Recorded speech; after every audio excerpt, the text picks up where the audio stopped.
अहमद अंजू और आज जिस मौजू पे हम बात कर रहे हैं वो है फॉरेन पॉलिसी ऑफ पाकिस्तान।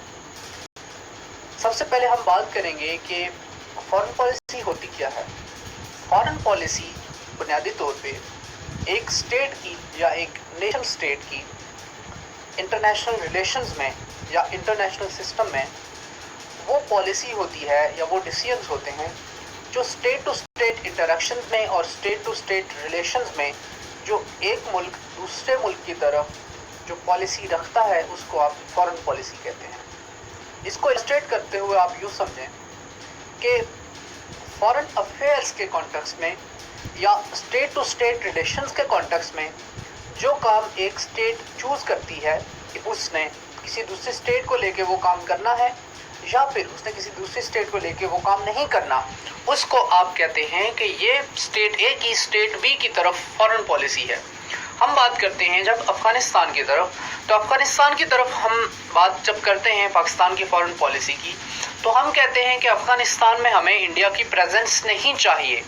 या फिर जब हम बात करते हैं ईरान की और यूनाइटेड स्टेट्स की, तो ईरान डिमांड करता है यूनाइटेड स्टेट्स ऑफ अमेरिका से कि उसके ऊपर इकोनॉमिक सैंक्शंस ना लगाए जाएं। या फिर जब हम बात करते हैं इंटरनेशनल रिलेशंस के कॉन्टेक्स्ट में चाइना और यूनाइटेड स्टेट्स ऑफ अमेरिका की, तो चाइना और यूएस से एक दूसरे से डिमांड करते हैं। चाइना कहता है कि यूनाइटेड स्टेट्स ऑफ अमेरिका को जो ट्रेड बैरियर जो यूएस से इम्पोज कर रहा है उनको रिमूव करना चाहिए, और जो यूनाइटेड स्टेट्स ऑफ अमेरिका है उसकी फॉरेन पॉलिसी चाइना से डिमांड करती है कि चाइना जो है वो जो डिसएडवांटेजेस पॉलिसीज़ उसने ट्रेड में जो वो अप्लाई कर रहा है, प्रोटेक्शनिस्ट पॉलिसीज़ अप्लाई कर रहा है, जिसकी वजह से यूनाइटेड स्टेट्स के अंदर जो मैन्युफैक्चरर्स हैं उनको नुकसान हो रहा है। तो इस तरह की जो स्टेट टू स्टेट रिलेशंस में एक स्टेट दूसरी स्टेट से जो डिमांड करती है उसको आप कहते हैं कि ये फॉरेन पॉलिसी है। इसको एक और अंदाज में रखने का तरीका ये है, एक और अंदाज में इसको यूँ कहा जा सकता है कि फॉरेन पॉलिसी में वो टूल्स शामिल होते हैं कि जिनको इस्तेमाल करके एक स्टेट किसी दूसरी स्टेट के मुतल्लिक अपने बिहेवियर को या किसी दूसरी स्टेट के बिहेवियर को स्टेट ए कंट्रोल करने की कोशिश करती है, उनको आप कहते हैं कि ये फॉरेन पॉलिसी के टूल्स हैं। डिप्लोमेसी हो गई, डिप्लोमेट्स का भेजना, एम्बेसीज का ओपन करना, अलायंसेस का पार्ट बनना, फ्री ट्रेड एग्रीमेंट्स साइन करना, ट्रांजिट ट्रेड के एग्रीमेंट साइन करना, चाइना पाकिस्तान इकोनॉमिक कॉरिडोर जैसे एग्रीमेंट साइन करना, Iran Pakistan India gas pipeline जैसे प्रोजेक्ट्स का पार्ट बनना, शंघाई कोऑपरेशन ऑर्गेनाइजेशन जैसी ऑर्गेनाइजेशंस का पार्ट बनना, यह सब जो है वो किसी एक मुल्क की फॉरेन पॉलिसी का पार्ट हैं। किसी मुल्क की जो फॉरेन पॉलिसी के जो मेन ड्राइवर्स हैं वो दो होते हैं। पहला होता है कि वो है एक स्टेट की नेशनल इंटरेस्ट। कोई भी स्टेट ऐसी नहीं है जो कि उस स्टेट की जो अपनी नेशनल इंटरेस्ट है उससे ज़्यादा प्रेसिडेंट उसके ऊपर कोई चीज़ हो। मिसाल के तौर पे सबसे ज़्यादा एक स्टेट के लिए इम्पोर्टेंट क्या है, उसका अपना सर्वाइवल। सबसे ज़्यादा एक स्टेट के लिए इम्पोर्टेंट क्या है, उसके अपने लोगों की वेलबींग। सबसे ज़्यादा एक स्टेट के लिए इम्पोर्टेंट क्या है, उस स्टेट के लोगों की वेलफेयर, उनका पब्लिक इंटरेस्ट। तो वही मिलके एक स्टेट की सॉवरेनिटी, उसकी इंटेग्रिटी, नॉन इंटरवेंशन उस स्टेट के इंटरनल अफेयर्स में, ताकि वो अपनी सॉवरेनिटी और अथॉरिटी को एक्सरसाइज कर सके, ये एक स्टेट की नेशनल इंटरेस्ट के सबसे ज़्यादा इंपॉर्टेंट पैरामीटर्स हैं। फिर जो दूसरा इंपॉर्टेंट ड्राइवर है इसका वो है रियल पॉलिटिक। रियल पॉलिटिक ये है कि जब हम दुनिया में देखते हैं तो तमाम स्टेट्स आपस में एक दूसरे के साथ जब वो रिलेशंस कंडक्ट करती हैं तो अनार्किक सिस्टम में रिलेशंस कंडक्ट करती हैं। हर स्टेट दूसरे का फ़ायदा उठाने का कोशिश करती है। ऐसे सूरत में जो दुनिया में जो प्रिंसिपल्स जिनके ऊपर दुनिया चलती है या इंटरनेशनल रिलेशंस का कंडक्ट जिनके ऊपर होता है वो हैं रियलिज्म के, कि जिसमें हर स्टेट अपने फ़ायदे की कोशिश करती है और दूसरे को नुकसान पहुंचा के अपना फ़ायदा हासिल करने की कोशिश करती है। इसको कहते हैं रियलिज्म प्लस पॉलिटिक्स का कॉम्बिनेशन। तो जब आप रियलिज्म और पॉलिटिक्स को मिलाएंगे और हर स्टेट एक इंडिविजुअल की तरह सिर्फ अपनी इंटरेस्ट को प्रोटेक्ट करेगी, अपनी इंटरेस्ट को परस्यू करेगी, at the cost of others, दूसरों को नुकसान पहुंचा के, तो आप कहेंगे कि these are the two important parameters of a state's foreign policy, drivers of foreign policy, realpolitik and national interest. Foreign policy बनती कैसी है? ग्राहम एलिसन ने इसने एक बुक लिखी एसेंस ऑफ डिसीजन। ये बुक, इसमें उसने क्यूबन मिसाइल क्राइसिस को एक्सप्लेन करने की कोशिश की और इसने बुनियादी तौर पे इस एक टेस्ट केस को बेस बना के एनालाइज किया कि यूनाइटेड स्टेट्स ऑफ अमेरिका में फॉरेन पॉलिसी किस तरह से बनती है, और उसको सामने रख के इसने 3 मॉडल्स प्रपोज किए कि इन 3 मॉडल्स का रोल रहा है यूएसए की फॉरेन पॉलिसी में। लेकिन ये 3 जो मॉडल्स हैं वो जनरल पब्लिक पॉलिसी मेकिंग के ऊपर भी आप इनको इम्प्लीमेंट कर सकते हैं और फॉरेन पॉलिसी के ऊपर आप इनको स्पेसिफिकली इम्प्लीमेंट कर सकते हैं। पहला जो रैशनल एक्टर मॉडल है वो ये एज्यूम करता है कि स्टेट एक यूनिटरी एक्टर है और एक यूनिटरी एक्टर की तरह या एक इंडिविजुअल की तरह एक स्टेट को ये आइडिया है कि उसकी वेलफेयर में कौन कौन से डिसीजंस हैं जो उसने लेने हैं। तो वो जो वेलफेयर बेस्ड डिसीजंस हैं उनको लेने के लिए स्टेट जो अल्टरनेटिव उसके पास ऑप्शंस हैं या उसके पास जो कोर्सेज हैं जिनमें से कोई एक कोर्स ऑफ एक्शन वो अडॉप्ट कर सकती है, उसमें से कॉस्ट बेनिफिट एनालिसिस के बाद स्टेट अपने लिए जो बेस्ट पॉसिबल या जो बेस्ट सूटेबल मेथड होता है उसको ऑप्ट करती है और अपना डिसीजन लेती है। इस तरह से वो अपनी फॉरेन पॉलिसी बनाती है। जो दूसरा मॉडल है ऑर्गेनाइजेशनल पॉलिटिक्स मॉडल, ये बुनियादी तौर पे बात करता है कि एक स्टेट के अंदर जो डिफरेंट ऑर्गेनाइजेशंस होती हैं, मिसाल के तौर पे एक स्टेट के अंदर ब्यूरोक्रेसी हो सकती है, उसके अंदर मिलिट्री हो सकती है, एक स्टेट के अंदर सिविल सोसाइटी हो सकती है। तो ये जो एक स्टेट के अंदर जो डिफरेंट ग्रुप्स हैं, ब्यूरोक्रेसी है या मीडिया है या एक स्टेट के अंदर डिफरेंट ऑर्गेनाइजेशन, सिविल सोसाइटी है या इंटरनेशनल गवर्नमेंटल ऑर्गेनाइजेशंस हैं या नॉन गवर्नमेंटल ऑर्गेनाइजेशंस हैं, वो सारी एक स्टेट की फॉरेन पॉलिसी के प्रोसेस को इन्फ्लुएंस करने की कोशिश करेगी और इस इन्फ्लुएंस की वजह से ऑर्गेनाइजेशनल प्रोसेस के नतीजे में हर स्टेक होल्डर के इन्फ्लुएंस से के मिलने से फाइनली जो आउटकम होगी उसको स्टेट की फॉरेन पॉलिसी कहेंगे। जो तीसरा मॉडल है वो है गवर्नमेंटल पॉलिटिक्स मॉडल। ये मॉडल ये कहता है कि एक गवर्नमेंट के अंदर पॉलिटिक्स होती है जिसमें different politicians, different political groups अपना जो है वो ज़ाती फ़ायदा हासिल करने के लिए प्रेशर एक्सर्ट करते हैं, लॉबिंग करते हैं, प्रोपेगेंडा करते हैं, अपना इन्फ्लुएंस एक्सरसाइज करने की कोशिश करते हैं, बैंड वैगनिंग करते हैं, दूसरों से फ़ायदा उठाने की कोशिश करते हैं और उसके नतीजे में गवर्नमेंटल लेवल के ऊपर डिसीजंस होते हैं और इसमें जो मेजर प्लेयर होता है डिसीजन लेने वाला वो होती है गवर्नमेंट। तो गवर्नमेंटल पॉलिटिक्स मॉडल एम्फसाइज करता है कि फॉरेन पॉलिसी मेकिंग का जो प्रोसेस है उस प्रोसेस में गवर्नमेंटल इंटरेक्शंस के नतीजे में डिफरेंट ग्रुप्स जो लॉबी करेंगे उनके नतीजे में बनेगी फॉरेन पॉलिसी। पाकिस्तान की फॉरेन पॉलिसी के प्रिंसिपल्स क्या हैं? तमाम अच्छी बातें, तमाम जो good principles of foreign policy हैं इसमें आप मेंशन कर सकते हैं, लेकिन peaceful coexistence with other powers of the world, unity of Islamic world, इसी वजह से Pakistan organisation of Islamic cooperation का या ईसीओ का और इस तरह की ऑर्गेनाइजेशंस का पार्ट है। नॉन अलाइनमेंट, इसी के अंडर पाकिस्तान जो है वो 1979 के बाद 1980s में नॉन अलाइंड मूवमेंट का पार्ट बना। इंटरनेशनल एंड रीजनल कोऑपरेशन, इसी इन्फ्लुएंस के अंडर पाकिस्तान जो है वो यूएन पीस कीपिंग मिशन का हिस्सा है। यूएन चार्टर के साथ adherence, again UN peace keeping missions का हिस्सा होना, इंटरनेशनल लेवल के ऊपर इंटरनेशनल लॉ को फॉलो करना, यूनाइटेड नेशंस जो भी रिक्वायर करेगी पाकिस्तान से, पाकिस्तान उसको एडहियर करने की कोशिश करता है। Non interference in internal affairs of other states और non aggression and de weaponization, ये पाकिस्तान की फॉरेन पॉलिसी के चंद इम्पॉर्टेंट एलिमेंट्स हैं।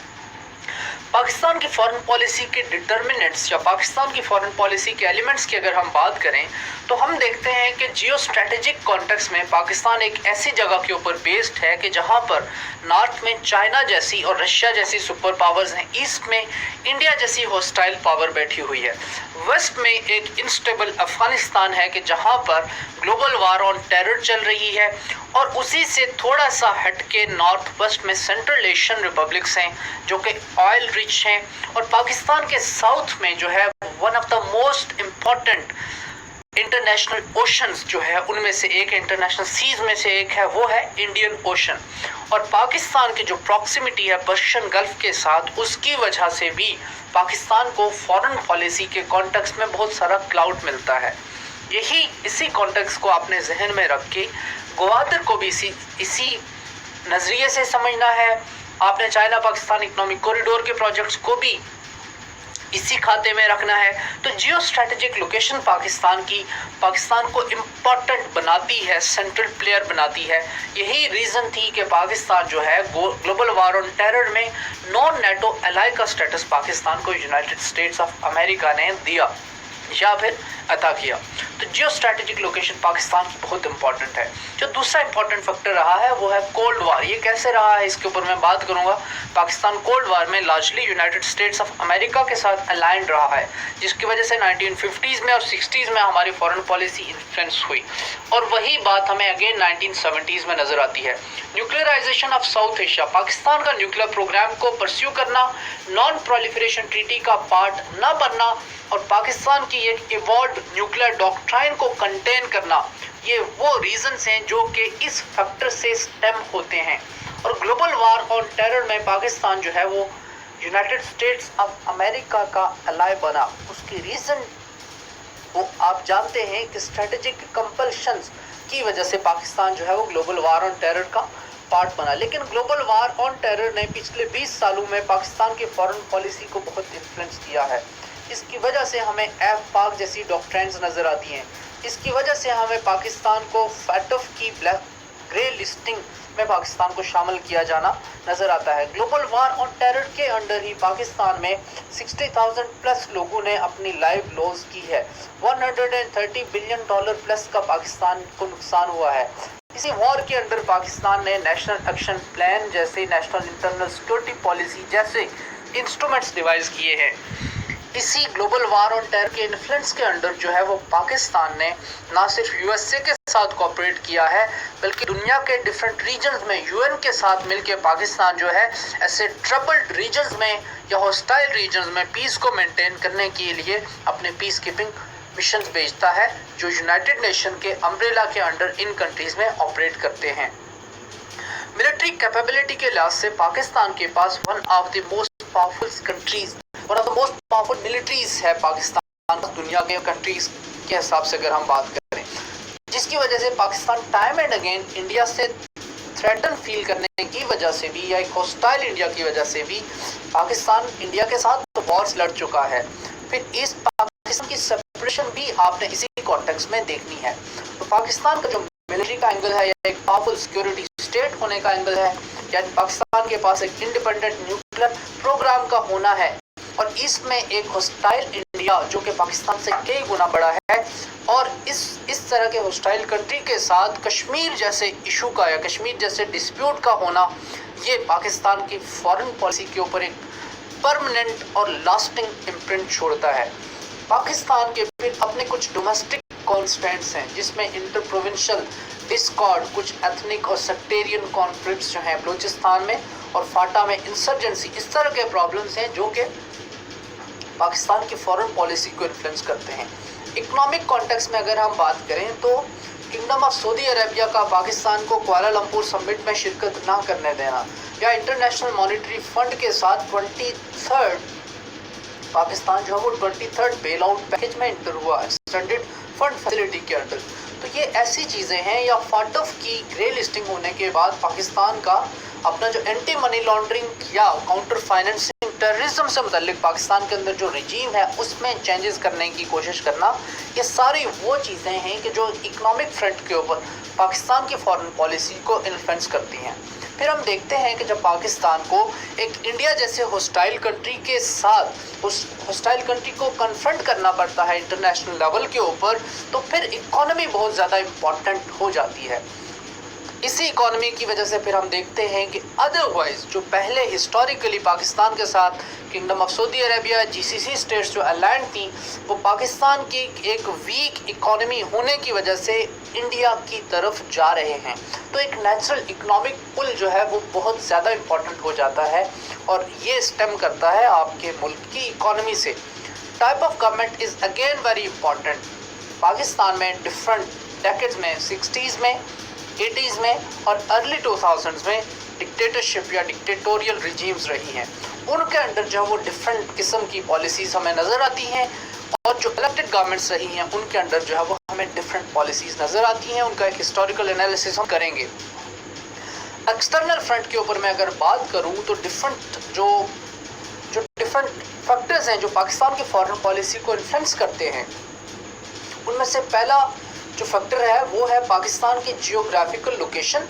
न्यू ग्रेट गेम के करीब होना या न्यू ग्रेट गेम के सेंटर के ऊपर होना, ग्लोबल वार ऑन टेरर के सेंटर के ऊपर होना, इंडियन ओशन रीजन के साथ पाकिस्तान की कंटिग्विटी, एक होस्टाइल इंडिया के करीब और कश्मीर जैसे डिस्प्यूट के अंदर पाकिस्तान का पार्टी होना, चाइना जैसी एक इमर्जिंग ग्लोबल पावर या ग्लोबल इकोनॉमिक पावर का पाकिस्तान में हायर लेवल के ऊपर इन्वेस्टमेंट का होना, ये वो मेजर रीजंस हैं जो कि पाकिस्तान को जियोपॉलिटिकल कॉन्टेक्स्ट में स्ट्रेंथन करते हैं और ये पाकिस्तान की फॉरेन पॉलिसी के लिए प्लस पॉइंट्स बन सकते हैं। इंटरनेशनल पावर स्ट्रक्चर में अगर हम बात करें तो पाकिस्तान बहुत नीचे कहीं वाक़ है। मसलन अगर मैं बात करूं तो United States of America, Russia, China, NATO, Germany, UK, इन जैसी पावर या फ्रांस जैसी पावर्स के आगे पाकिस्तान बहुत छोटी पावर है मिलिट्री कॉन्टेक्स्ट में अगर हम बात करें या इकोनॉमिक कॉन्टेक्स्ट में बात करें। But still global war on terror में यूएसए के साथ अलाइंड होने की वजह से और चाइना के साथ क्लोज रिलेशंस होने की वजह से और कोल्ड वार में स्पेशली यूएसएसआर के खिलाफ एक इम्पॉर्टेंट रोल प्ले करने की वजह से पाकिस्तान को इंटरनेशनल पावर स्ट्रक्चर में जो जगह वो हकीकत में डिजर्व करता था उससे ज़्यादा इम्पोर्टेंस मिली है। और ये अगेन कपल किया गया है, इसको कपल किया है पाकिस्तान की जियो स्ट्रेटेजिक और जियो पॉलिटिकल लोकेशन ने। फिर डिफरेंट टाइम में पाकिस्तान डिफरेंट अलायंसेस का पार्ट रहा है, इसके ऊपर हम बात करेंगे। सीटो सेंटो जैसे अलायंसेस का पार्ट रहा है, इंटरनेशनल ऑर्गेनाइजेशन का पाकिस्तान पार्ट रहा है, यूएन का पाकिस्तान एक मेंबर है, यूनाइटेड नेशन जनरल असेंबली में पाकिस्तान एक प्रोएक्टिव मेंबर रहा है 1960s में, 1970s में। कोल्ड वार में पाकिस्तान जो है नॉन प्रोलिफरेशन से मुतल्लिक और डिसआर्मामेंट से मुतल्लिक एक बहुत ही स्ट्रॉन्ग प्लेयर रहा है यूनाइटेड नेशंस के लेवल के ऊपर, इंटरनेशनल लेवल के ऊपर। पाकिस्तान के ओवरऑल रिलेशन जो हैं वो दूसरी स्टेट्स के साथ अगर बहुत ज़्यादा अच्छे नहीं हैं तो एक मॉडरेट लेवल के ऊपर आप उसको असेस कर सकते हैं। वर्ल्ड पब्लिक ओपिनियन पाकिस्तान के खिलाफ बहुत ज़्यादा हुआ है अगेन वार ऑन टेरर में और यूनाइटेड स्टेट्स ऑफ अमेरिका के ड्रोन अटैक्स के बाद और इस परसेप्शन की प्रेवलेंस के बाद कि पाकिस्तान गुड और बैड तालिबान में डिस्टिंक्ट करता है और पाकिस्तान जो है वो टेररिस्ट को नर्सरीज प्रोवाइड करता है और पाकिस्तान टेररिस्ट को हैच करता है। अगेन अलायंस मेकिंग जो है वो पाकिस्तान की फॉरेन पॉलिसी का एक इम्पॉर्टेंट फैक्टर है। अभी जब हम 2020 में इस टॉपिक पे बात कर रहे हैं तो पाकिस्तान जो है वो चाइना के ब्लॉक का पार्ट है। पाकिस्तान को आप चाइना का एलाय समझ सकते हैं और दूसरी तरफ आप जो है वो यूनाइटेड स्टेट्स ऑफ अमेरिका और इंडिया को एलाय समझ सकते हैं। तो अलायंसेस जो है वो बहुत इंपॉर्टेंट रहे हैं पाकिस्तान की फॉरेन पॉलिसी के कॉन्टेक्स्ट में। जो इस वक्त करंट इश्यूज़ हैं, मेजर इश्यूज जो पाकिस्तान की फॉरेन पॉलिसी में है, उसमें फाटफ की ग्रे लिस्टिंग इम्पॉर्टेंट है। इंडिया का कश्मीर में अगस्त 5 का जो डिसीजन है, हमेशा का इंडिया का hostile posture, global war on terror के बाद जो है वो इस्लामिक स्टेट खुरासान प्रोविंस का यहाँ पे जो इमरजेंस है, तहरीक तालिबान पाकिस्तान जैसे ग्रुप्स का पाकिस्तान के ऊपर attacks, time and again suicide bumping के इश्यूज़ हैं पाकिस्तान में, इंटरनल राइफ है।